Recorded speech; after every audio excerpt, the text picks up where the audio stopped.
నమస్కారం. దయచేసి ఈ వర్షాకాలంలో చేపలు ఎక్కడ వెళ్దామనే వాళ్ళు, నీళ్ళు ఏదైనా వస్తుంటే దిగుదామనే వాళ్ళు కొంచెం కేర్ఫుల్‌గా ఉండండి. మన పోలవరం జిల్లా ఏటపాక మండలం దగ్గర దమ్ము కొత్తగూడెం, గొల్లగూడెం గ్రామం. గోదావరిలోకి చేపల కోసం వెళ్లారట. మేబీ ఫ్లో లేదు. చేపల కోసం వెళ్తే వెళ్ళుండొచ్చు. మరి ఏ బేస్ మీద వెళ్లారు? ఎలా వెళ్లారు? ఐదుగురు చనిపోయారండి.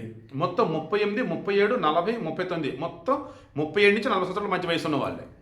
లక్ష్మి, భారతి, సుశీల ముగ్గురు ఆడవాళ్ళు, బాలరాజు, రమేష్ ఇద్దరు మగవాళ్ళు. ముందు 2 బాడీలు దొరుకున్నాయి. ఆ తర్వాత ముగ్గురు కూడా అంటే మొత్తం 5 దొరికారు. బాడీస్ దొరికాయి. ఆ ఊరంతా అలలాడిపోతున్నారు. హోంమంత్రి, డిప్యూటీ సీఎం అంతా కూడా ప్రగాఢ సానుభూతి తెలియజేశారు. ఎందుకంటే వాళ్ళంతటా వాళ్ళు వెళ్ళి చనిపోవటమే కదా అది. ఓ రకంగా వాళ్ళ యొక్క నిర్లక్ష్యం అన్నట్టే కదా. జాగ్రత్తలు పాటించాలి కదా నదిలోకి వెళ్తున్నప్పుడు.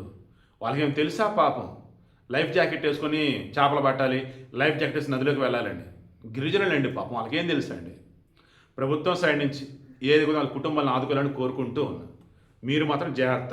ఈ వర్షాకాలం అయిపోయిన తర్వాత ఎండాకాలం అయినా కానీ ఈతలకి అద్దని ఇదని చెప్పేసి చేపలకి జాగ్రత్తలు వెళ్ళకండి.